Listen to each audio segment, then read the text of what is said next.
Hola, muy buenas tardes.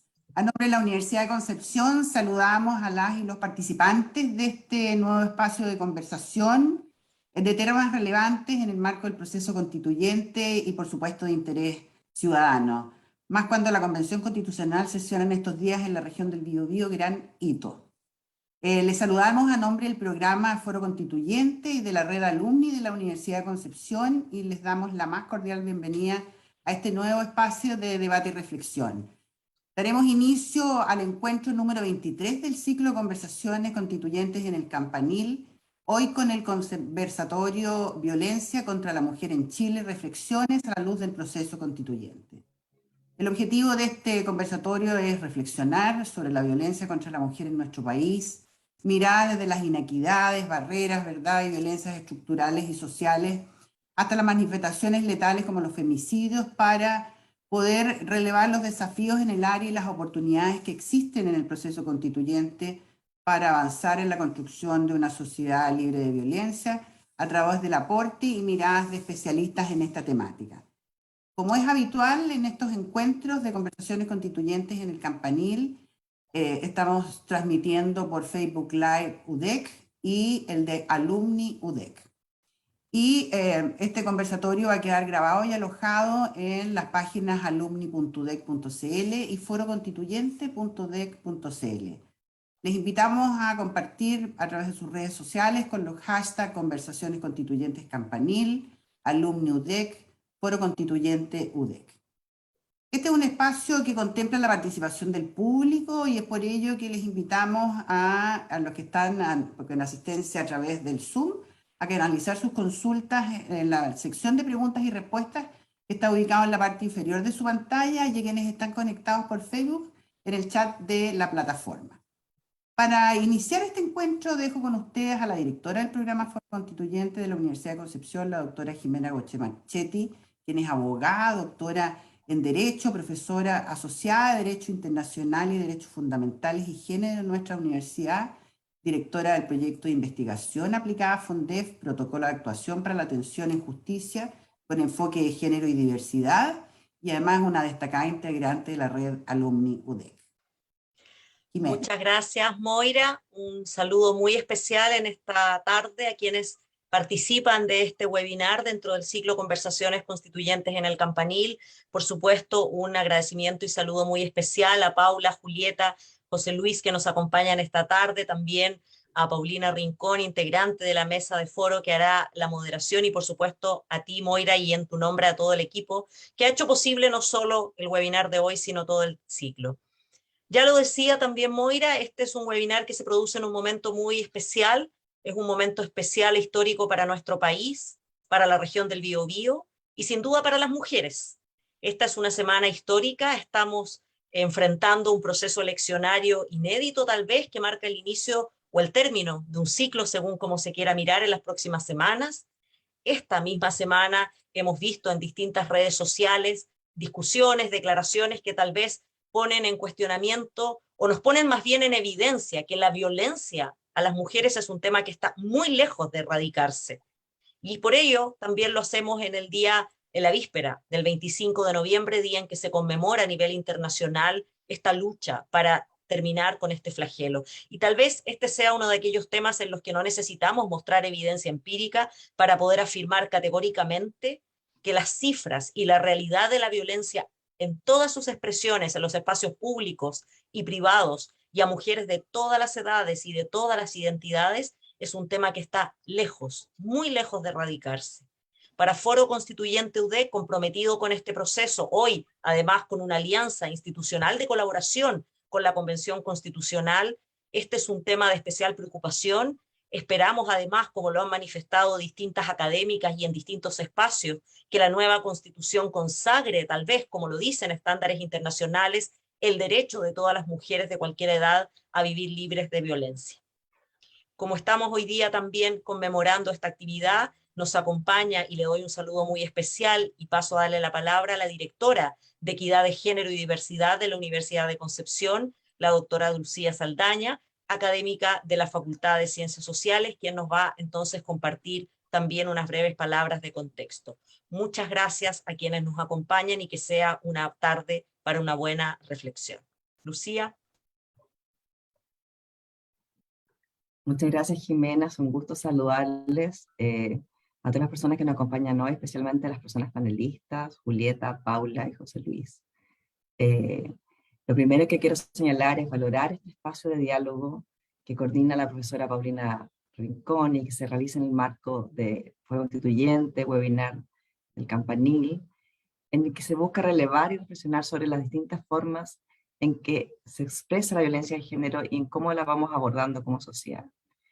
Es por eso que nos parece muy valioso este espacio en el cual se discutirá de distintas formas de violencia que van desde la violencia simbólica, la violencia política, la violencia estructural, la violencia en los medios de comunicación, la violencia intradoméstica o la violencia física también hacia las mujeres.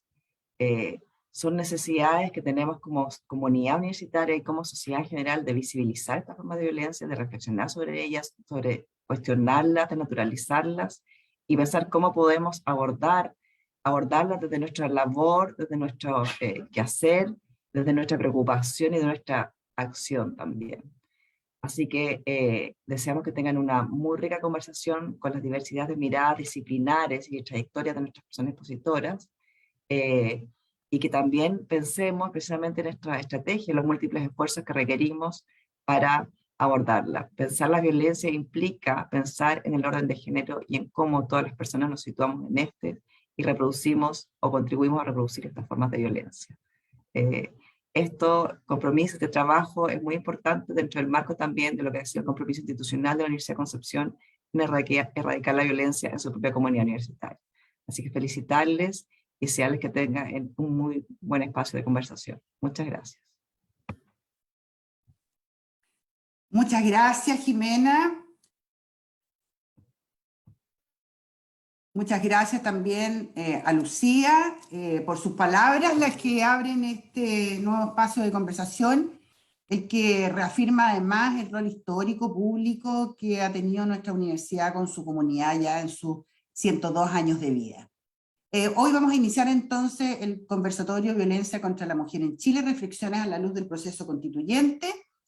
Quiero agradecer a los panelistas, ¿verdad?, por haber aceptado nuestra invitación y participar de este encuentro y presentar a la moderadora de esta jornada, la doctora Paulina Rincón González, psicóloga, doctora en psicología, especialista en intervención en salud mental, trauma, violencia de género y parentalidad positiva. Ella también es académica de la Universidad de Concepción, miembro del programa Foro Constituyente y una destacada integrante de nuestra red alumni. Bienvenida, Paulina. Muchas gracias, Moira, y al equipo de UNIUDEC, así como gracias, Jimena, y al programa Foro Constituyente por organizar estas conversaciones constituyentes en el Campanil, y buenas tardes a todas las personas que nos acompañan. Un saludo afectuoso a Lucía Saldaña Muñoz, directora de la Dirección de Equidad de Género de nuestra universidad, por todo el trabajo que ella y el equipo que lidera han venido haciendo en nuestra casa de estudios en la materia que hoy nos convoca. La actividad del día de hoy, en la que tengo el honor de moderar y reflexionar con excelentes panelistas, busca generar un espacio de conversación en el marco del proceso constituyente acerca de la violencia contra la mujer en nuestro país, en el contexto de una nueva conmemoración del Día Internacional de la Eliminación de la Violencia contra la Mujer, mañana jueves 25 de noviembre, en que nuevamente nos vestiremos de naranja para generar conciencia y pasar a la acción para poner fin a la violencia contra las mujeres y las niñas. De hecho, yo ya ando de naranja desde hoy, representando a través de este color brillante y optimista un futuro sin violencia contra las mujeres y nuestras niñas. Lamentablemente, a pesar de los 13 años que han pasado desde que la Secretaría General de Naciones Unidas en el año 2008 lanzara la campaña Únete hasta 2030, como un esfuerzo de varios años con el objetivo de prevenir y eliminar la violencia contra las mujeres y niñas en todo el mundo y abordar la pandemia mundial de violencia contra las mujeres y niñas, los resultados a la fecha distan de ser alentadores. Las cifras de prevalencia publicadas por la Organización Mundial de la Salud, basadas en datos de 2018, confirman que 1 de cada 3 mujeres en el mundo ha sido sometida a violencia física o sexual por parte de la pareja u otro agresor, lo que indica que los niveles de violencia contra mujeres y niñas siguen siendo preocupantemente altos y que los avances en los derechos de las mujeres son muy frágiles. En el punto más extremo de este aberrante fenómeno, a nivel mundial se estima que 137 mujeres son asesinadas por su pareja o por un familiar cada día. y se debe considerar que estas cifras no reflejan el impacto de la pandemia de COVID-19. El aumento de la violencia contra las mujeres relacionado con la pandemia y con las medidas para su control sigue siendo denunciado en líneas telefónicas de ayuda ante las policías y ONGs. Según reportes de ONU, durante la pandemia las llamadas a las líneas telefónicas de ayuda se han multiplicado por 5 en algunos países a medida que aumentan los índices de denuncia de violencia de pareja. La limitación de movimientos, el aislamiento social, la inseguridad económica están incidiendo en la vulnerabilidad de las mujeres ante la violencia en el hogar en todo el mundo. Además del impacto del COVID, hay un evidente aumento de la violencia contra mujeres y niñas en todo el mundo debido a crisis actuales causadas por desastres naturales como el terremoto de Haití, desastres provocados por el ser humano como conflictos y guerras, incluida la compleja situación de Afganistán. En consecuencia, mantener los avances en los derechos de las mujeres que tanto ha costado conseguir y eliminar se convierte en un objetivo esencial, ya que la pandemia a la sombra, la violencia contra las mujeres, no ha terminado y no tenemos vacuna contra ella. En ese contexto, la oportunidad que como país hemos abierto al sentarnos a escribir de manera democrática nuestra Carta Fundamental, con participación transversal, paridad de género y representación de pueblos originarios, nos permite claramente avanzar en la creación de un entorno propicio de políticas, leyes y recursos orientados a lograr avances transformadores hacia la eliminación y prevención de la violencia de género. Y para ello, hoy nos acompañan esta tarde 3 excelentes panelistas que tienen diferentes trayectorias y miradas profesionales y académicas en relación a este tema. Julieta Suárez Cao, doctora y magíster en... Perdón, me perdí, me puse nerviosa. Doctora y magíster en Ciencias Políticas por la Universidad Northwestern y licenciada en Ciencia Política por la Universidad de Buenos Aires, profesora asociada del Instituto de Ciencia Política de la Pontificia Universidad Católica de Chile y coordinadora de la Red Politóloga, quien participó en el diseño del sistema electoral con paridad de género para nuestra Convención Constituyente. O sea, realmente no podíamos tener mejor representante femenina en este punto.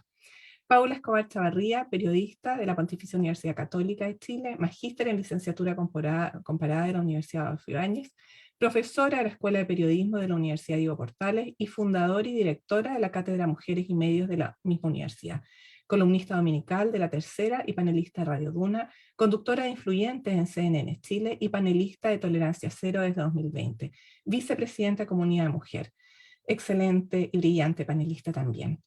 Y José Luis Salas Herrera, psicólogo, doctor en lingüística de la Universidad de Concepción, académico de la Escuela de Psicología de la Universidad del Biobío, fue coordinador del programa de intervención con hombres que ejercen violencia contra la pareja y del que era en ese momento el proyecto piloto anidado en Gendarmería de Chile, Medio Libre, que fue la antesala de los actuales programas con EFPA en el CERNAMEG. Es un brillante alumno UDEC y hoy también nos acompaña. Le doy las gracias a todos ellos y sin más dilación los dejo con nuestra primera panelista, Julieta Suárez Cao. Muchísimas gracias, Paulina. Gracias por la invitación. Moira, Paulina, la Universidad de Concepción. Un placer estar acá con ustedes charlando con Paula, con José Luis y además teniendo la introducción de Jimena y Lucía, ¿no? Creo que no podemos pedir más en el día de hoy. Que me toca hablar a mí sobre violencia a un día, ¿no?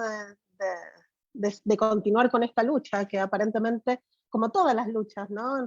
Relacionadas con derechos de mujeres, siempre parten, ¿no? Nuestros derechos siempre se consiguen a través de acción colectiva, de luchas, de insistir bastante. No son casi nunca procesos estructurales, que bueno, y le damos el derecho a voto a la mujer y las dejamos ser electas, ¿no? Siempre como que hay que trabajar mucho y de manera transversal y organizada para conseguir estas cosas.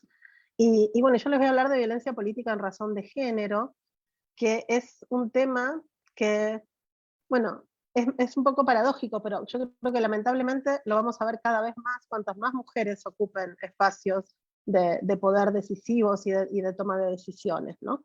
Si pensamos, por ejemplo, en este contexto de la constituyente paritaria y de lo difícil, ¿no? Que es impulsar medidas de paridad o de acción afirmativa, lo podemos ver con la cuota que tenemos a nivel nacional, que claramente no es suficiente, y evidentemente en la ausencia de cualquier tipo de medida a nivel regional y local, ¿no? Donde todavía las mujeres contamos con una desventaja gigante. Pero este acceso al poder que nos puede dar a veces la acción afirmativa, las cuotas, la paridad, muchas veces no se traduce inmediatamente en un ejercicio del poder, ¿no?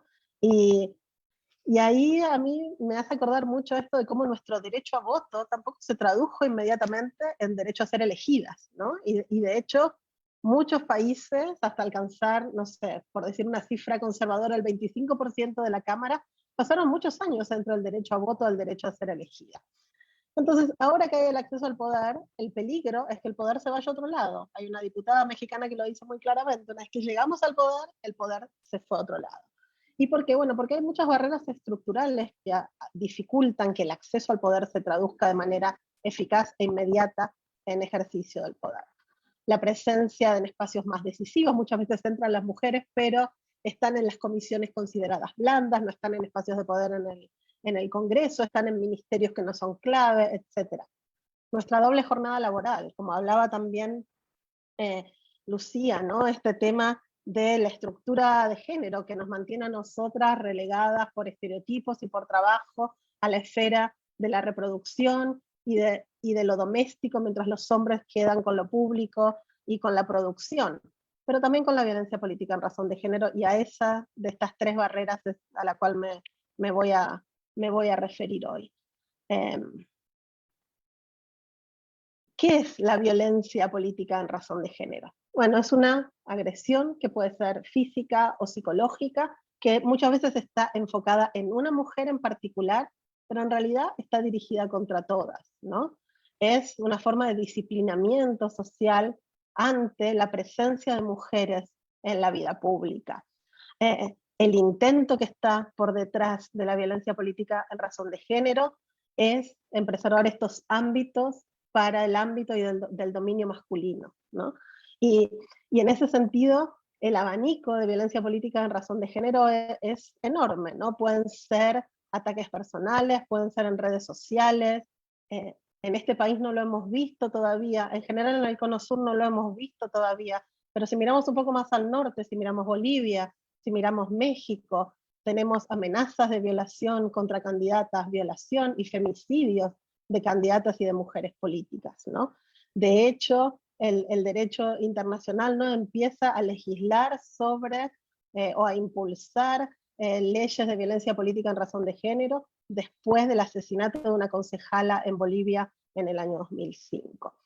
Y esto no es algo latinoamericano. Hay una encuesta de la Unión Interparlamentaria que fue hecha en el año 2016 a congresistas de América, Europa, Asia y África, y que les dio que el 40% de las mujeres en política y que participan en los congresos han recibido amenazas, lesiones, amenazas de violación, de muerte o presiones en el momento de votar.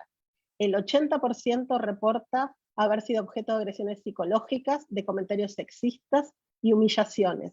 Y el 20% mencionaron haber sido víctimas de violencia sexual. Entonces, esto es algo transversal, no lo podemos dejar de lado como por patrones culturales, ¿no? Esto realmente está presente y tiene que ver, bueno, con la presencia cada vez más importante de las mujeres en política.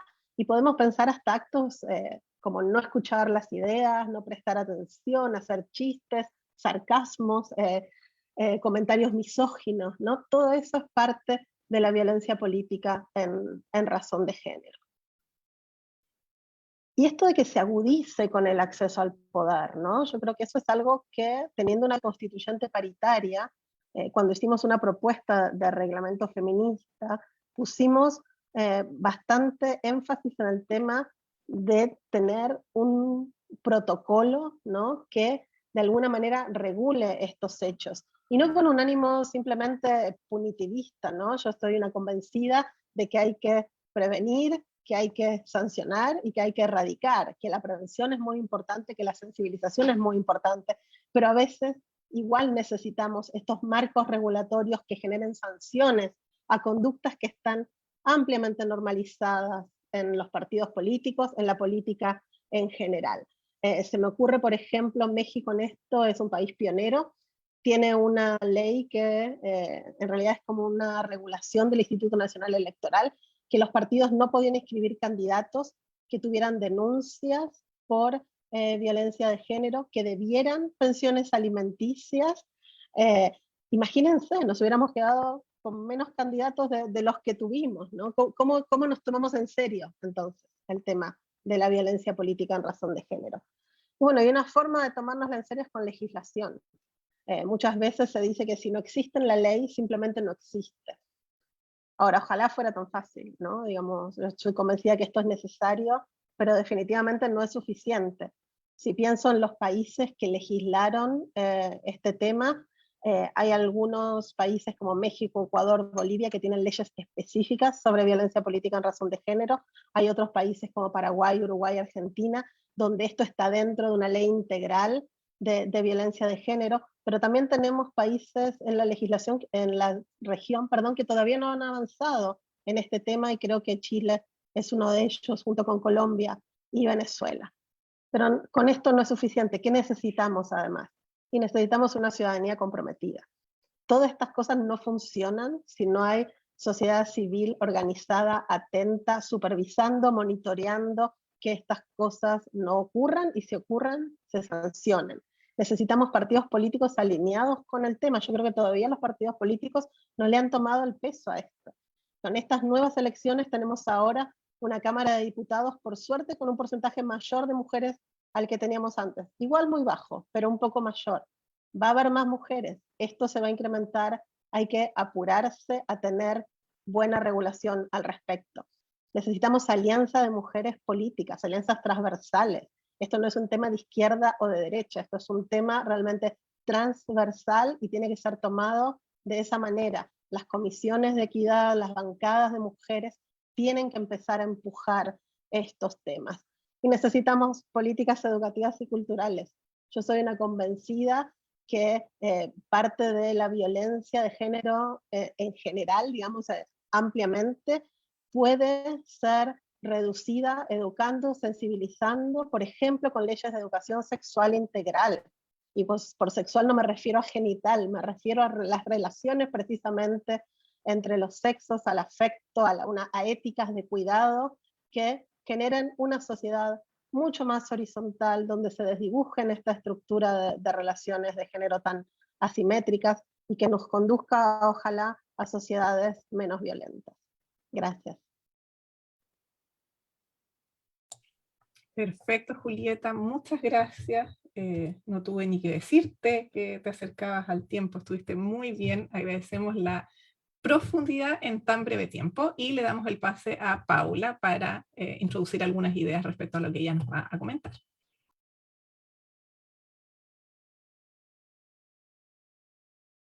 Ahí estoy, sí, ahí estaba muteada.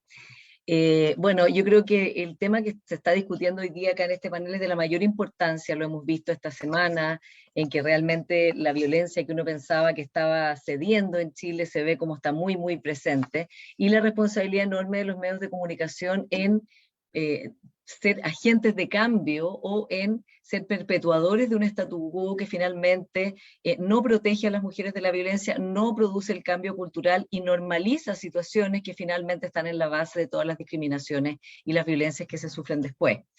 En los medios de comunicación, según el último informe de Global Gender Media Monitor de Naciones Unidas, faltan 67 años para que logremos tener igualdad de género medial. 67 años que es una generación completa, son varias generaciones, pero es una vida completa hacia adelante, que yo creo que ninguna de nosotras y ninguno de nosotros está en condiciones o quisiera aceptar, porque estamos hablando, pienso yo, de mínimo civilizatorio, que es tener un tratamiento en los medios de comunicación que tienda a ser equitativo y que los plazos en los cuales lo logren no sean de esa envergadura. De manera muy breve, digamos, quiero referirme a las maneras como las mujeres son discriminadas en los medios de comunicación. En primer lugar, las mujeres enfrentan una invisibilización.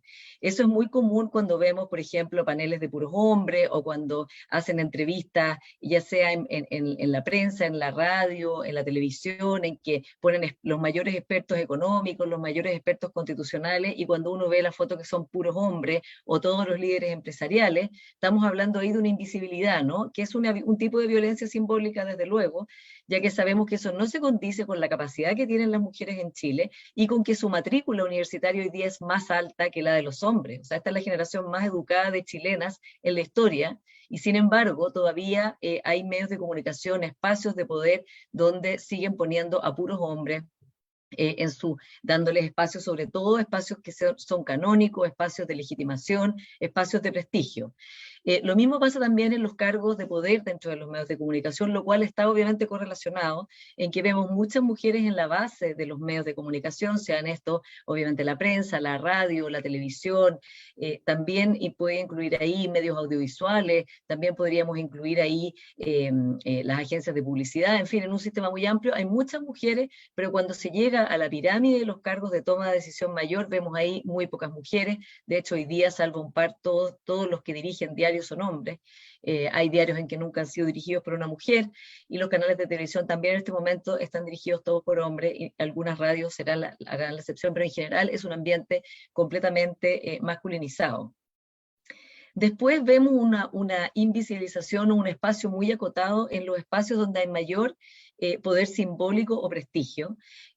Por ejemplo, las columnas de opinión, por ejemplo, en general todo el periodismo de opinión, sea político, económico, sea, por ejemplo, Paulina tiene una editora en el diario en Concepción, toda la razón, estoy hablando de Santiago, así que muy buena la acotación.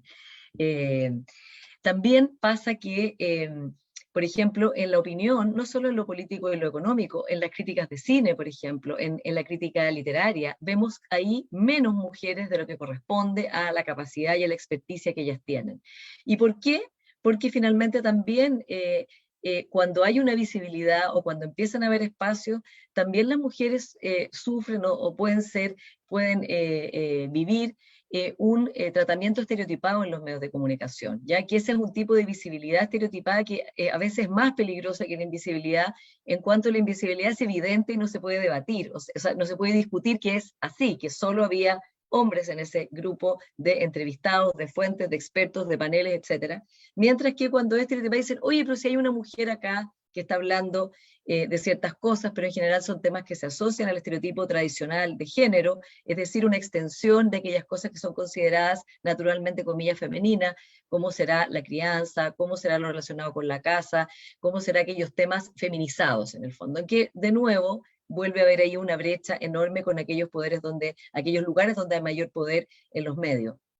Luego pasa también que, y esto lo establece muy bien ese estudio y otro, que muchas veces las mujeres son sujetos de representación en los medios de una manera muy estereotipada, que las muestra, por ejemplo, como víctimas, sin agencia para solucionar sus problemas. Entonces, cuando vemos en la televisión, por ejemplo, que siempre cuando hay una catástrofe, la que está llorando es una mujer, en el fondo esperando una autoridad que en general es masculina, que venga a solucionar el problema, estamos recreando ese estereotipo de género tan dañino y tan tóxico, y que luego está a la base de todas las siguientes discriminaciones, porque los medios de comunicación finalmente crean la cultura, son lo que nos rodea, son aquellas informaciones, aquellas comunicaciones, a veces de un nivel muy emotivo, que entran sin filtro y que nos rodean todo el tiempo. Luego también las mujeres que están en el poder enfrentan un tratamiento muy desigual en los medios de comunicación, lo cual, relacionado con lo que decía Julieta, aleja a muchas del poder, porque no quieren pagar ese precio, porque francamente, y tal como lo dice Mary Beard y muchas expertas, son tratadas de una manera muchísimo más dura. Y el caso de Hillary Clinton, que ha sido muy estudiado desde muchos puntos de vista, incluido el medial, lo prueba, o sea, cómo finalmente ella fue muchísimo más cuestionada y muchísimo más crucificada que Donald Trump, ¿no? O sea, haciendo eco de que no era capaz, de que no tenía capacidad para el cargo, que había el tema de los correos, y que tampoco era lo suficientemente femenina, que todo lo que había pasado con su marido finalmente mostraban que ella era una persona carente de integridad, cuando su contraparte era Donald Trump, que ya sabemos lo que hizo, ya sabemos cómo era, se sabía en ese momento cómo era, y sabemos cómo terminó esa presidencia con el asalto al Capitolio, con un atentado a la democracia, ¿no? Entonces muchas mujeres no quieren ser tampoco entrar al poder porque saben que en la cobertura medial van a ser tratadas de otra manera muchísimo más dura y muy injustamente. Por ejemplo, van a ser mucho más seguido retratadas en torno a la filiación de quién son hijas, de quién son madres, de quién es su pareja. Eso va a estar permanentemente presente como algo que las va a perseguir y van a ser responsables de todo aquello que rodea su núcleo familiar, como si realmente estuviera dentro de su ámbito de decisión. Y eso es algo que va a ser así, y si no van a ser descritas en cuanto a sus relaciones y sus vínculos familiares, como en primer lugar. Segundo, va a haber siempre una afectación, una cobertura tendiente a destacar o representar o hablar de su apariencia física, de una manera también que es muy dañina y muy tóxica, ya sea con groserías, como sufrió la presidenta Bachelet, muchas veces respecto de su cuerpo, respecto de si era delgada, si que no era delgada, en fin, o también otras haciendo gala de lo bien que se ven los zapatos que usaron, como hemos visto coberturas de muchos nuevos gabinetes, en que ponen que esta es la Miss Gabinete, o que le ponen a una nueva ministra del Trabajo, le sacan una foto de sus zapatos. Todas esas son maneras de ninguneo, de deslegitimar, de quitarle poder, de, en el fondo, bajarla de un lugar a una mujer que está intentando llegar al poder cuando ya le ha costado tanto llegar además allá. Por último, además, las mujeres en el poder enfrentan otro tropo que también es muy dañino, que es que en general tienden a ser retratadas bajo el lente de que son conflictivas, de que son emocionales, y que se extiende, digamos, del estereotipo de lo tradicional de las mujeres como histéricas, como seres carentes de raciocinio, como seres desbordados de emociones, y vamos a ver en la cobertura de mujeres con poder, que sean del sector que sean, político, van a ser en algún momento retratadas como conflictivas, difíciles, de mal carácter, duras, en fin, de que no, porque en el fondo están transgrediendo aquello que es el estereotipo tradicional, que es que la mujer está en lo doméstico, en la casa, y el hombre está en lo público, y esa invasión en lo público se paga, y se paga de una manera muy dura para aquellas mujeres. Y luego las que no están en el poder, en los medios, las que no están en el poder también son tratadas estereotipadamente, muchas veces, como les decía, como víctima, otras veces como objeto. Vemos todo el tiempo como la televisión en el fondo está siempre buscando belleza, juventud, creando estereotipos muy dañinos, y haciendo referencia permanente al cuerpo. Y por último, creo que los medios tienen una responsabilidad enorme también en la manera como cubren la violencia de género. Me refiero a desde el acoso callejero al acoso laboral, el abuso sexual, la violación y el femicidio, en que tiende a haber una revictimización de las víctimas y una inversión incluso entre quién es la víctima y quién es el victimario, en dar a conocer, traspasar completamente la privacidad de esa mujer, en ponerla a ella como la que tiene que dar prueba de digamos, su integridad previa, y no la persona que está siendo acusada de abusar. Y eso también ha creado, y con esto ya voy cerrando la idea porque estoy en el tiempo, eso es muy dañino porque también va creando una normalización del abuso sexual, va fomentando el silencio, de nuevo porque son mujeres que saben que van a pagar un costo si hablan, y finalmente sabemos que es el silencio el que mantiene viva esa violencia y que impide enfrentarla. Esas mujeres van quedando solas en su silencio, sintiéndose culpables, culpabilizadas, y el victimario no solo libre, sino también validado por la sociedad como que en el fondo es algo que ella se buscó, y las coberturas de ese tipo lo muestran, ¿no? Como que hacen foco en la vida privada de esa persona en vez de qué pasó exactamente en el caso que se está relatando, cuáles fueron los hechos, y cuáles son los aspectos de la vida de esa persona acusada, que son relevantes en este caso, y no la vida privada previa de esa mujer, ¿no? Que no tiene por qué ser por lo demás una santa para que sea verdad que sufrió abuso, acoso, violación, o que está en peligro del femicidio. Y por último quiero decir que en redes sociales todo esto que estoy hablando de los medios tradicionales se enfrenta de una manera durísima. Es terrible que un medio nuevo, que sus usuarios son personas jóvenes, bueno, de todas las edades, creo que es la nueva tecnología, sirva esté siendo usada para hostilizar a las mujeres que son sujetos de amenaza mucho más fuerte a través de redes sociales, que en el fondo dar una opinión en redes sociales implica recibir insultos, violencia de parte de troles organizados, y que eso también crea mucho miedo en mujeres que no quisieran entrar a la escena de lo público y hablar y pagar ese costo. Y por último, Paulina, no puedo no referirme a lo que ha pasado esta semana, desde la elección del domingo hasta lo que ha pasado con el diputado electo Johannes Kaiser, en que veo que hay la elección del domingo, tal como escribí, me parece que refleja cómo lo que pensábamos que habíamos avanzado en materia de que haya una transversalidad al rechazo de la violencia contra la mujer en todos sus niveles, desde la violencia física, simbólica, en fin, no es tal, y que personas que están hoy día entrando a la arena de lo público, como este diputado, tienen visiones sobre la mujer completamente sin darle dignidad, sin darle derechos humanos, y poniendo en duda hasta sus derechos civiles. Y yo pienso que eso nos debería llamar a toda la reflexión de en dónde estamos realmente, porque estamos en un lugar distinto del que pensamos cuando con tanto entusiasmo pensamos que una convención paritaria iba a ayudarnos a avanzar a lo que quedaba, y la verdad es que estamos hoy día en una situación muy, muy compleja, en que vamos a tener que defender lo que teníamos hasta ahora, y entonces no solo desde el punto de vista medial, sino de todo punto de vista me pregunto realmente cuántos años van a faltar, si estos discursos que están presentes en otras partes del mundo también están tan presentes en Chile, con la votación que ha sacado el candidato del Partido Republicano, el diputado electo del Partido Republicano, y con la votación de Franco Parisi, que es una persona que es un deudor de alimentos, que es una de las violencias económicas más dolorosas que puede haber en Chile, y que finalmente no solo está normalizada, sino vanagloriada por el grupo que vota por él y que lo considera o completamente irrelevante, o lo considera algo que a lo mejor los identifica porque estamos enfrentando una contrarreacción a todos los avances de las mujeres. Muchas gracias. Gracias a ti, Paula. Excelente intervención y reflexiones. Voy a darle el pase a José Luis y después vamos a conversar de los planteamientos de cada uno. Vamos, José. Bien, primero que todo, muchas gracias por la invitación. Me siento honrado y a la vez un poco intimidado por estar acá. Creo, ni siquiera sé si tengo las cualidades necesarias para poder hablar acá. Fui invitado porque en parte conozco estos temas. Trabajé en Gendarmería de Chile, en el medio, entre comillas, libre, coordinando y siendo psicólogo clínico de un proyecto que intervenía con hombres que ejercían violencia en Gendarmería de Chile, acá en Concepción. Y posterior a eso me he dedicado más a la docencia, a la investigación y los temas de la ciberviolencia, por ejemplo, un tema que me resulta importante.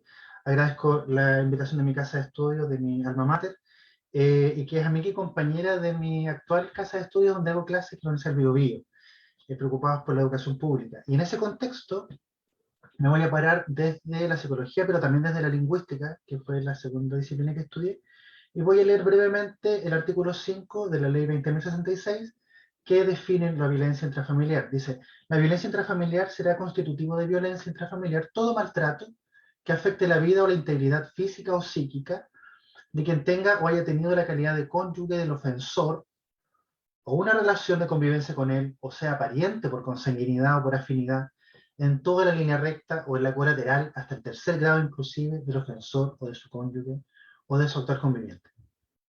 Esta es una ley que hizo algunos avances respecto al alcance de lo que comprendemos como violencia intrafamiliar, pero sigue hablando como si supiéramos lo que significa maltrato. Probablemente está definido en otros códigos, pero esto no circula en la lengua viva, en la lengua de los hablantes, en la cotidianidad.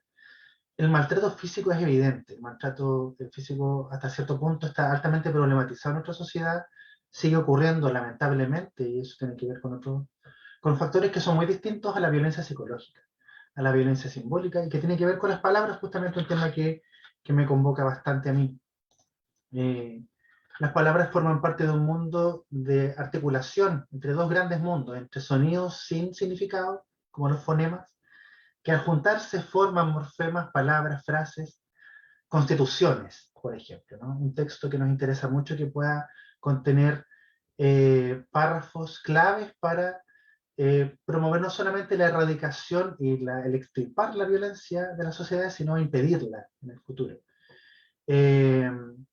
Estos son discursos, y los discursos pueden construir realidades muy bonitas, muy bellas, como los poemas de Gabriela Mistral o las novelas de Isabel Allende, pero también el discurso se transforma en violencia, ¿no? Se transforma en violencia psicológica, trae al dolor al presente desde un pasado fantasmagórico, desde un futuro aterrador, y es la violencia más difícil de abordar. Es la más frecuente, es la más bidireccional también, desde el punto de vista de género, pero es muy difícil pesquisar, ¿no?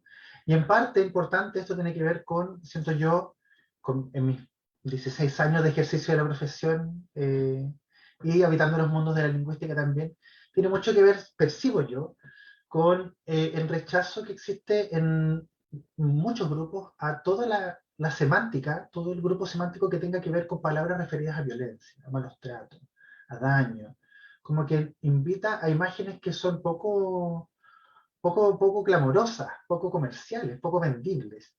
Parece que no estamos en la línea de la psicología positiva o de aquello que promete un bienestar relativamente rápido en el tiempo. No, parece ser que toca lugares que son poco preferidos.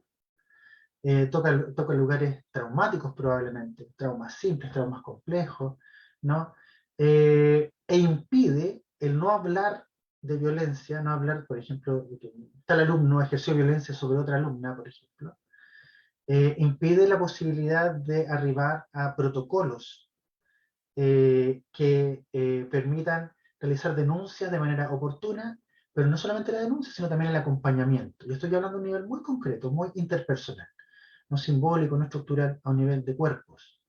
¿Sí? Es necesario que existan estos protocolos de denuncia y de acompañamiento en, ojalá, todas las instituciones públicas, no solamente en las que tienen que ver con salud y educación, por ejemplo, sino en toda repartición pública debe haber una distinción semántica clara entre lo que es conflicto interpersonal y lo que es violencia interpersonal, ¿sí? Y dejar de resistir la discusión, ¿no? Como la constitución en los espacios locales de protocolos de este tipo. Y que si existen sean socializados, y si son socializados que no solamente despierten o sean visibilizados para algunas fechas como la de mañana, por ejemplo, sino que en todo momento existe esta conciencia de necesidad de que la violencia interpersonal en la familia necesita ser erradicada, ¿no? Poder comprender también el rol de los hombres en este contexto es fundamental.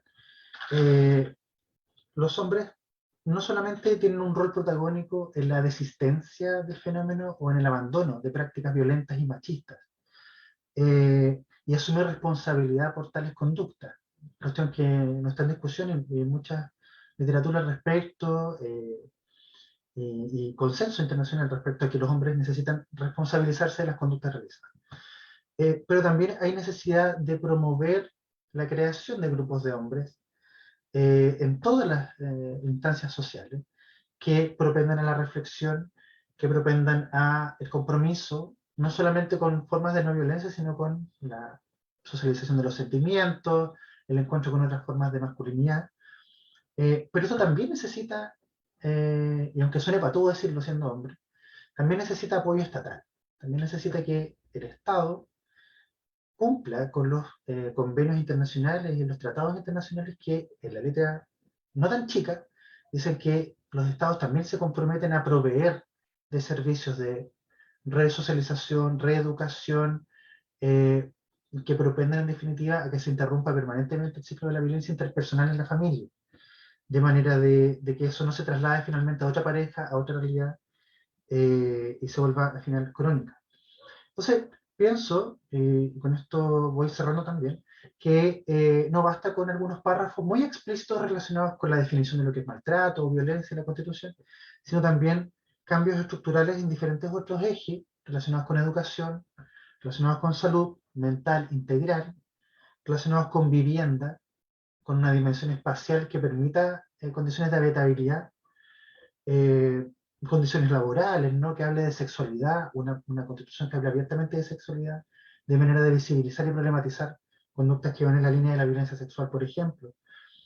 Una constitución que hable de diversidades y disidencias, de manera de no invisibilizar otras formas de violencia soterradas, como la violencia intragénero, en relaciones de pololeo y también en relaciones más formales, ¿no? Y con esto termino, que las políticas públicas relacionadas con esta materia impliquen componentes de evaluación constante de cómo se está realizando, de cuáles son los resultados, de eficiencia y eficacia. Todo esto involucra un nivel de inversión pública mayor.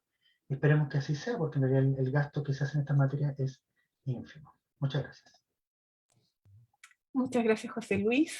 Por supuesto que no tenías nada de qué preocuparte y estás absolutamente a la altura de nuestro súper buen panel de hoy. Les agradezco de nuevo a todas y a José Luis también. Y tengo algunas preguntas que han ido apareciendo. Por una parte, Marusela Valdivia felicita a la red alumni de Foro Constituyente por la iniciativa y pregunta, y esta pregunta es abierta a cualquiera de las tres personas del panel, con la constitución del nuevo Congreso, que tiene una presencia importante de personas conservadoras, ¿cómo creen que se puede seguir avanzando en la erradicación de la violencia contra la mujer? ¿Quién se quiere tirar al agua? Bueno, me animo a decir algo cortito. Esto es un tema transversal, digamos. Si yo pienso, por ejemplo, en cómo sacamos la paridad no hubiera salido sin los votos de las diputadas de Renovación Nacional, que movieron mucho eso, y lo mismo en el Senado, ¿no? Cierto que hay sectores un poco más conservadores que en este caso no estuvieron tan presentes, pero a mí me llamó la atención que había estudiado la conformación de la ley que sacó el binominal con la nueva cuota, y en ese momento había leído la historia de la ley, estaban toda la derecha completamente en contra de las cuotas, que en el momento de la paridad, de golpe estaban todas a favor de las cuotas, ¿no? Entonces, bueno, se llega tarde, pero se va llegando. Yo creo que es un tema transversal y que es importante verlo así. De hecho, no se me ocurren casi temas en la agenda de género de las mujeres que se hayan conseguido sin un esfuerzo transversal. ¿Es más difícil? Puede ser más difícil, pero yo creo que igual hay que intentarlo. Sí, Paulina, yo también muy cortito, yo creo que estoy súper de acuerdo con Julieta, yo creo que el punto es que estos sean avances civilizatorios compartidos transversalmente, que no sea una agenda que las mujeres tengan derechos, plenos derechos civiles, políticos, que tengan igualdad sustantiva, es algo que todas las personas debieran querer, que todos los que tienen hijas, nietas quisieran para ellas, ¿no? Nadie debiera no querer un mundo así para las personas que quiere. Entonces yo creo que eso es muy importante, y en ese sentido, dentro de todo lo chocante que ha sido todo lo del diputado electo Kaiser, que a todo esto renunció al Partido Republicano, o sea, hubo una consecuencia, digamos, al menos clara de que, digamos, de que renunció a su partido para no seguir perjudicándolo, explicó. Creo que fue bueno que la ministra de la Mujer actual, que es de la UDI, saliera ella a contestarle, ¿no? O sea, yo creo que eso me parece que es valioso, porque finalmente, si no, es como que seguimos hablando entre las conversas, y la idea es que esto sea una agenda común, que creo que por lo demás fue así después del Mayo Feminista, el 2018, que era una agenda muy compartida, que había muchos temas comunes, a lo mejor en algunos no, pero que había espacio para que distintos grupos de mujeres y distintos grupos políticos pudieran ponerse de acuerdo en una agenda común. Y recuerdo muy bien lo que dice Julieta de las cuotas, que en Comunidad Mujer, cuando empezamos a promover las cuotas, era algo como, una palabra mala, y de repente después todos estamos de acuerdo con las cuotas, y después la paridad estuvimos todas de acuerdo. O sea, también incluso grupos que no estaban por las cuotas se dieron cuenta de que la velocidad del cambio era tan lenta sin ella, que finalmente era una acción afirmativa destinada a ser transitoria y a hacer un cambio en el fondo, y no demorarnos, no sé, 80 años o 100 años en lograr que hubiera esa igualdad, ¿no? Y que ese era un objetivo compartido. Por lo demás, que sabemos que las mujeres trabajen, que las mujeres aporten al hogar, que haya corresponsabilidad al interior de una familia, son puras situaciones que benefician a la sociedad completa, ¿no? O sea, no es un problema de que beneficia a uno a otro. Cuando la mujer no puede trabajar, es un sueldo menos entero para la familia. Cuando no hay corresponsabilidad, es una mujer que no va a poder trabajar, que es lo que pasó con el COVID, etc. O sea, la externalidad positiva de que haya igualdad real es para toda la sociedad, para todos los partidos, para todos los que gobiernan y todos esos parlamentarios. Entonces yo creo que hay que buscar eso, porque dentro de ese mismo sector hay personas que piensan distinto y que no los veo que se vayan a subsumir en una marea conservadora. También la derecha, digamos, tradicional sacó sus votos, o sea, no es que, digamos, ahora todo el Congreso sea del Partido Republicano, para nada. Entonces yo creo que hay que buscar esos puentes y lograr reponer una agenda que sea común. Eso me parece muy, muy importante. Bueno, por mi parte, cortito también, hechos históricos y movimientos sociales hicieron que en los años 60, 70, pero después de siglos, mandataran y obligaran a sus estados a suscribir acuerdos internacionales, a comprometerse con una agenda legislativa propendiente a la erradicación de la violencia. Han pasado más de 40 años. Pero eso no significa que el instrumento o la instancia de la movilización social, del trabajo de movimientos sociales, necesite no solamente esperar a que esto por reacción espontánea ocurra, sino desde nuestro rol académico y universitario, intelectual, también acompañar esos procesos, insumarlos, promoverlos. Creo que la protesta social no significa violencia, es un derecho y además es un ejercicio de ciudadanía. Entonces, tenemos que estar súper atentos a eso, promoverlo cada cual desde sus espacios, e impedir que exista impunidad. Yo, a propósito del caso del diputado electo, me pareció igualmente violenta la actitud que asumió con la entrevistadora en ese minuto, y eso pasó súper piola. Y a los minutos reaccionaron en redes sociales problematizando, ¿no? El tono de voz, la forma, pero te regalo un detector de sarcasmo. Y eso ocurrió en un espacio de microimpunidad o de impunidad derechamente. Entonces, yo creo que tenemos que estar atentos a esos procesos, a esos mecanismos que en definitiva permiten que se perpetúen los procesos. No solamente atacar el hecho en particular, sino no decaer en otros espacios de movilización social. Súper, súper claro. Nos preguntan también cómo opera la violencia hacia las mujeres que se desempeñan en el espacio público y cuál sería su principal propósito. ¿Para qué de este tipo de violencia? Si quieren empiezo. ¿Sí?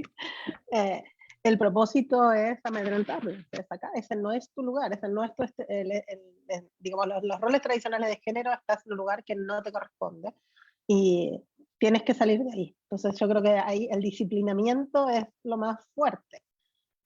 Esta semana, bueno, estamos hablando del hecho muy desagradable del diputado. La semana pasada hablábamos de cómo la alcaldesa de Santiago le paró los carros a un periodista con muchísima altura, ¿no? ¿Y cuál fue la reacción a veces también en redes sociales? Hay el tonito, ¿no? El tonito ese que tiene la alcaldesa, ¿no? No es como, de todas maneras siempre salimos perdiendo.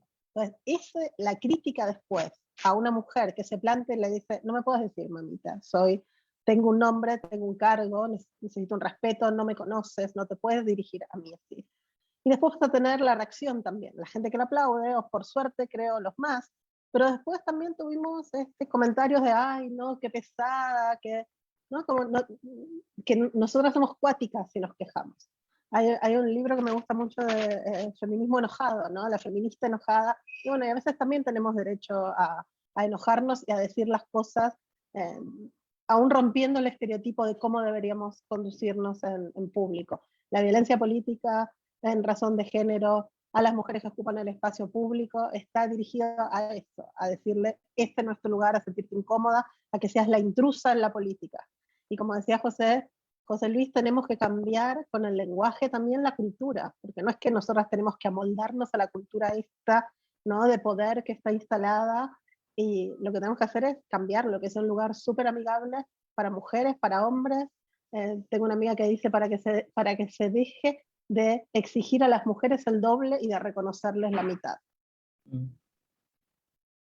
Yo comparto y creo que desde el punto de vista de lo que hago yo desde los medios, esta diferencia, claro, es un reflejo de ese disciplinamiento que se da en la vida real, ¿no? Es como decir, este no es tu lugar, esto va a tener mucho costo, y por lo tanto subir la barrera de entrada y hacer que finalmente no sea sea un proyecto muy difícil, finalmente. Yo creo que todas las mujeres en el poder, cuando uno habla con ellas sobre este tema lo saben, ¿no? O sea que es muy duro verse enfrentadas a la invasión a su privacidad, a ser objeto, a ser descalificadas, a ser ninguneadas, a tener que estar siempre en un rango entre que si tienen mucho liderazgo son mandonas o cuáticas, y si no lo tienen entonces son incapaces, y hay una línea tan delgada de poder a la vez que ser una persona, digamos, coherente con lo que es, con el estilo, y a la vez no desagradar, pero tampoco no desagradar mucho, es muy difícil. Y yo creo que todo eso tiene que ver con espacios de poder que no quieren ser compartidos, que no quieren ser abiertos, y yo creo que la solución es, bueno, desde el punto de vista medial, desde luego, la solución más importante es una educación libre de estereotipos de género, porque esto pasa desde el inicio, desde que los niños y las niñas que juegan con una cosa, juegan con la otra, que les enseñan que ser mujeres de una manera y ser hombres de otra manera, y que además hay una jerarquía en ese binarismo, ¿no? Porque tampoco es neutra la diferencia, ¿no? Que lo que hacen los hombres finalmente es más importante que lo que hacen las mujeres. Y luego yo creo que ya el nivel medial es que se capaciten los colegas, que estudien, que aprendan, porque yo creo que muchas veces pasa que no se dan cuenta que están como traspasando sin filtro prejuicios, sesgos inconscientes, ideas preconcebidas que finalmente estereotipan y crean mucho daño después sin que realmente tengan como la voluntad de hacerlo. Yo creo que en el mundo de la política, pero en esto otro me quedé pegada, parece, no. Sí, pero te hemos escuchan? escuchado bien, con algo de retraso, Ya. y la imagen Ya. es la que ha estado más pegada, pero te estamos Ya está. escuchando, por eso no te interrumpimos. Ya. Y creo que por último, o sea, es la educación, es la capacitación, el que ponerse al día. Y por último, que yo siempre digo esto cuando hablo, es la solidaridad entre las mujeres, que yo creo que eso es lo más importante, porque cuando se recibe fuego amigo de parte de mujeres es mucho más duro, especialmente cuando se trata de mujeres que están ejerciendo un liderazgo con todas estas dificultades, y entonces recibir como codazos o piedrazos de mujeres que entienden exactamente lo que se está viviendo. Eso me parece que eso se puede erradicar más fácil, porque es una experiencia a la cual podemos apelar y que es compartida. Como decir, se trata de disputarnos entre nosotras, se trata de construir entre todas, porque finalmente todas queremos que lo que nos ha tocado vivir a nosotras no le toque a la generación que viene detrás de nosotros. Eso. Yo los voy a llevar, lo voy a llevar a otra pregunta. Hablaron y aludieron explícitamente Julieta, pero también Paula y José Luis, a las barreras estructurales. ¿Cómo vencer esas barreras estructurales? ¿Qué debería establecer nuestra nueva Constitución para poder superarlas? Yo creo que por una parte las barreras estructurales me cuesta disociarlas de los cuerpos y de los grupos. Digamos, me es fácil imaginarme, visualizarme, desplegar un programa de intervención en los cerros de Talcahuano o en Crespo Lugándara en Hualpén, que son barrios que no son, digamos, la Dehesa, Las Condes, ¿no? Y allá hay personas que están tomando decisiones que van a seguir influyendo durante décadas en diversas instituciones, organizaciones, y que son referentes y modelos para otros. Estoy hablando de la socialización masculina. Entonces, ¿cómo hacer transversal la educación desde la temprana infancia para todos los hombres de este país, incorporando una perspectiva que sea género sensitiva, en ese proceso, no necesariamente feminista, pero sí que se entienda que hay categorías de opresión, entre ellas está el género, por ejemplo, hay otras que tienen que ver con la diversidad, con la clase, con la etnia, etcétera, con la lengua. Eso sería súper interesante, como pensar una educación transversal, o que al menos esté a la mano, ¿no? Sin pasar a llevar a lo mejor los proyectos educativos de cada familia.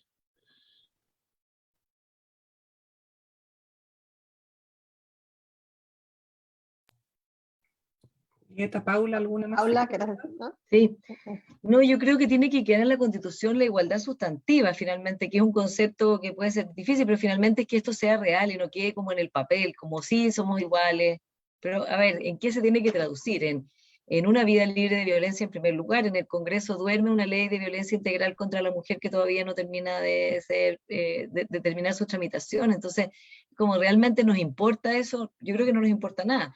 La violencia es económica, por ejemplo, ahora la ley que crea el Registro Nacional de Deudores es un paso muy importante, finalmente, pero tuvo que pasar todos los retiros de la AFP y ver a las mujeres haciendo fila como para asumir esto. Entonces, yo creo que es como decir, ¿saben qué? Ahora ya en todo ámbito, lo mismo con los salarios, lo mismo con el acceso, lo mismo con la paridad en todos los directorios de algo del Estado, lo mismo con cuotas en las empresas privadas, de una manera que sea conversada, porque de hecho en todas partes del mundo es lo mismo, en los países desarrollados, las empresas tienen cuotas, tienen discriminación positiva, no hay empresas que puedan, ya sea por vía de la regulación o por vía de la presión de sus propios accionistas, tener directorios de puros hombres como pasa acá, ¿no? Entonces, crear ese movimiento hacia adelante, creo que parte de la base de una vida libre de violencia es lo primero, en el fondo por lo menos tener el derecho a vivir, el derecho a no vivir bombardeado, la educación y una igualdad sustantiva en todos los ámbitos de la vida común,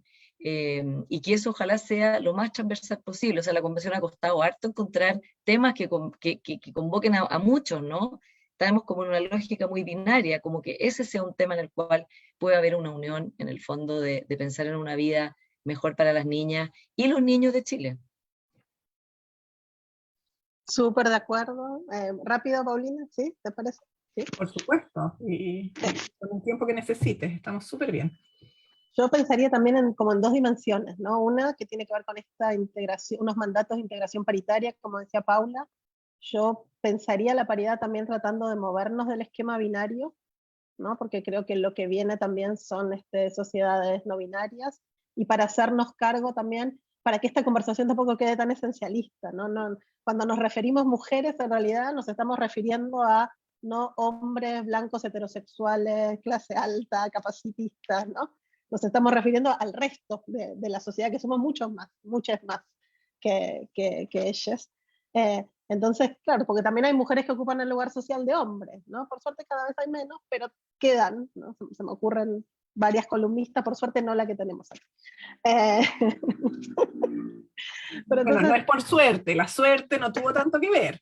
es cierto, tenés razón. Pero entonces yo pensaría en estos mandatos de integración paritaria, entendiendo la paridad de una manera mucho más flexible. Argentina, yo soy argentina por si no se notó, ella tiene una cédula de género X, con mucho dilema también ahí, pero que incluye también entonces a las personas no binarias. Yo creo que eso es lo que se viene. Si nos quedamos en la Constitución con una paridad binaria, que es algo que va a tener que durar muchos años la Constitución, vamos a tener después problemas. Así que pensaría alguna especie de paridad flexible que incluya a otros tipos de cuerpos, pero con eso no es suficiente. Necesitamos también mandatos de actuación, obligar al Estado a actuar con perspectiva de género, de derechos humanos e intercultural. Que entonces no importa tanto quiénes sean las personas electas, porque ¿qué pasa si con esta paridad igual tenemos a todas mujeres que ocupan el lugar social de hombres? ¿No? Bueno, no importa. El Estado está obligado a que sus políticas públicas, que la justicia, que los fallos de la justicia tengan que trabajar con perspectiva de género, de derechos humanos e intercultural. Eso sería como mi ideal de constitución, si lo pudiera pensar de alguna forma. Perfecto. Tenemos otra pregunta en el chat que puede ser un poco controvertida. Felipe Rodríguez plantea que si acaso la erradicación de la violencia es el gran desafío, no debería combatirse indistintamente de quienes la ejercen. O sea, hablamos mucho de equidad, sin embargo creo que el error es suponer que el ejercicio de la violencia es unidireccional, de hombres hacia mujeres. Estoy a favor de mejorar las políticas de género, pero a la vez considero que si se aborda el fenómeno en su integridad avanzaríamos más rápido, y de paso se podría visibilizar también la violencia hacia los hombres. ¿Y acaso concebir la violencia solo por hombres, protocolos feminizados, programas de hombres que ejercen violencia, etcétera, no sería reforzar estereotipos tradicionales? Y eso lo pregunta. Y además nos deja un enlace para que veamos algo en relación a que la violencia doméstica ejercida hacia los hombres en un porcentaje, según lo que él señala, de un 40%. ¿Qué quieren o pueden comentar al respecto? Sí, me gustaría responder, me parece súper interesante la intervención que hace el invitado. De hecho, de alguna manera lo mencioné a la pasada al hablar de la bidireccionalidad. La bidireccionalidad en cuanto a violencia interpersonal en el espacio de pareja, quiero dejar eso muy claro, es observada en mayor proporción en personas que tienen niveles de poder similares, por ejemplo, profesiones similares o niveles de ingresos, redes, y también en parejas más jóvenes. ¿Ya? De hecho, me parece, estaba revisando brevemente el video que nos mandaba el espectador, y al parecer son parejas también jóvenes las del video, ¿no? Al menos la introducción. Eso tiene una comprensión específica, eso tiene que ver a veces más que, o sea, no más que. Existen los componentes de género, y también existen los otros componentes relacionados con desregulación emocional o con el aprendizaje de forma violenta de resolución de conflictos, y con un espacio que es más permeable, más tolerante a este tipo de fenómenos, porque en parte importante, sobre todo en pandemia, se han desarrollado en el espacio digital y virtual. La ciberviolencia, hemos empezado a tomar contacto con un léxico relacionado con el sexting o con el doxing o con otras formas de violencia que son cibernéticas, son digitales. Y efectivamente la manifestación es bidireccional. El punto es que si colocamos el lente solo en el ámbito del comportamiento, nos resultan bidireccionales, y habitualmente si escarbamos un poquito más, empezamos a encontrar determinantes sociales, determinantes más estructurales, de cómo se manifiesta, cuándo se expresa, quién es más castigado, quién es más mal visto en este ejercicio. Siguen habiendo determinantes de género, quizás no en la perpetración propiamente, pero en la modulación, en la expresión, en cómo es abordada la reacción social al fenómeno. Entonces, el género no desaparece de la ecuación, por así decirlo. Es necesario tener esta mirada ecológica, tener esta mirada amplia, pero también visibilizar que también hay hombres que están, no solamente hombres, personas de todas las pertenencias, orientaciones o identidades en el sistema sexo-género, están experimentando violencia. También hay una violencia invisibilizada en la comunidad LGBTI+. Y sí, yo creo que es súper interesante focalizar en el comportamiento. Ahora, si eso significa invisibilizar lo otro, te parece no ser una muy buena idea, porque en el fondo vamos a retroceder décadas de construcción teórica al respecto, de visibilización, de la creación de instrumentos, de mediciones, de indicadores, de KPI, de un montón de conocimientos que estamos comprobando constantemente, son determinantes que operan en la facticidad, en la realidad. Pero entiendo que detrás de la intervención puede haber la intención de visibilizar otro fenómeno también, eso es relevante. Ahora, siento que esto es un poco también en base a los recursos disponibles, digamos, o sea, si el 90-95% de las denuncias son realizadas por mujeres, si hubo una baja en las denuncias, pero un aumento en la severidad en pandemia, y ahora esto se va a empezar a revertir, y los recursos son limitados, pucha, tenemos que focalizar en aquella población que más requiere ahora, digamos, sin invisibilizar la otra. Es un desafío, sobre todo pensando en un estado pequeño, un estado con pocos recursos. Julieta o Paula, ¿quieren comentar algo más? Yo quisiera decir que en el ámbito de la comunicación, claramente que hay una exposición y una visibilización de lo masculino sobre lo femenino. Y también estoy muy de acuerdo con Julieta, que también esto se trata de, en el fondo, incorporar a grupos subrepresentados de la sociedad. En el caso de las mujeres es una subrepresentación que es muy incomprensible porque somos la mayoría del mundo, ¿no? En el caso de otros grupos son minoritarios, pero también son subrepresentados. Entonces yo creo que esto tiene sentido de abrir, en el fondo de profundizar la democracia, entender que no hay democracia, sino todas las personas pueden ser parte de ella, y eso incluye los grupos que han sido subrepresentados y que han estado fuera y que deben estar dentro para que finalmente no sea una democracia, una sociedad, una institución, una empresa en que haya puros hombres blancos, mayores, heterosexuales, que fueron además, en el caso chileno, a los mismos colegios, a las mismas universidades. O sea, eso alguien tendrá que darse cuenta que es una anomalía, ¿no? Que es como, que es una anomalía pensar que solo esas personas son capaces de hacer ciertas cosas que son justamente las mejor pagadas y las más prestigiadas y las que tienen más poder de todo tipo. Entonces, creo que los grupos que han quedado fuera y que han sufrido violencia, la violencia de la exclusión, la violencia económica, la violencia del acceso o la violencia física, la violencia psicológica, han sido más estos grupos, las mujeres o otros grupos marginados de la sociedad. Entonces, si bien pueden, yo la cifra de que sea un 40% que sean hombres que sufran, esa cifra no la conozco. Lo que sí sé es que la mayoría, sobre el 90% de quienes denuncian violencia son mujeres, y de hecho los albergues que se han creado justamente en razón de eso son para mujeres que están escapando de hombres que ejercen la violencia contra ellas. Y creo que la violencia es un fenómeno muy grave en la sociedad en general. Hay que estar alerta a cualquier tipo de violencia, de cualquier tipo que emerja cualquier persona. Si después viene una vuelta en que, no sé, las mujeres sean las que no pagan la pensión alimenticia, bueno, habrá que revisar qué está pasando ahí y también con la misma fuerza exigir que cumplan con su deber. Mientras tanto, sabemos que es una completa digamos, anomalía de mujeres que no paguen los alimentos y que la gran mayoría, el 90 y tantos %, son hombres que no pagan la pensión de alimentos de sus hijos, y por lo tanto la agenda está ahí, ¿no? Está donde se necesita, y hay que estar abierto obviamente a entender cómo emerge la violencia en todas partes, pero no me parece que sea desde el lado de los grupos subrepresentados, donde hoy día sea mayoritariamente y de manera más sólida, más contundente y más importante donde esté hoy día, siendo gatillada. Súper de acuerdo, los perpetradores también tienden a ser de este grupo sobre-representado, ¿no? Porque no sé si nosotros estamos subrepresentadas o ellos están sobre-representados, pero sí estaría de acuerdo con que las relaciones jerárquicas de género también perjudican a los hombres, ¿no? Los estereotipos, las expectativas de lo que es la masculinidad hegemónica, ¿no?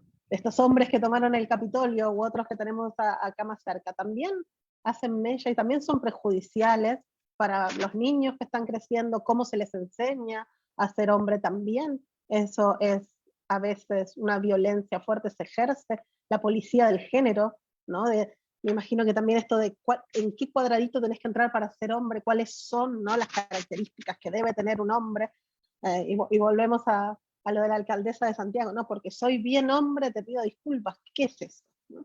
Entonces, yo estaría muy de acuerdo con lo que dijeron Paula y José Luis. Yo creo que no nos olvidemos no solo de quienes son objeto de la violencia, sino también de quienes son los perpetradores de la violencia, y que esa perpetración de violencia está muy relacionada con esta jerarquía, ¿no?, con las relaciones de género en nuestra sociedad, que, bueno, que es el contrato sexual, que es previo a todo contrato social que tenemos y que es el ladrillito que sostiene todo este inmenso edificio de desigualdad, y que ojalá podamos desmantelar para tener una convivencia mucho más armónica entre todos los distintos géneros que hay, los más de 2 géneros que hay, y para tener relaciones mucho más horizontales y ojalá con menos violencia.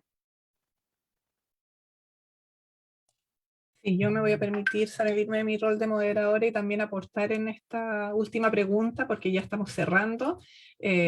Comparto evidentemente la opinión transversal en relación a prevenir, eliminar, erradicar todo tipo de violencia, venga de quien venga, sea quien sea el agresor, pero creo que también es interesante no solo las cifras en términos de denuncia, sino que las cifras en términos de femicidio. Y ese fenómeno no lo tenemos en los hombres. No tenemos, salvo casos anecdóticos y absolutamente excepcionales, hombres matados, asesinados por sus parejas mujeres.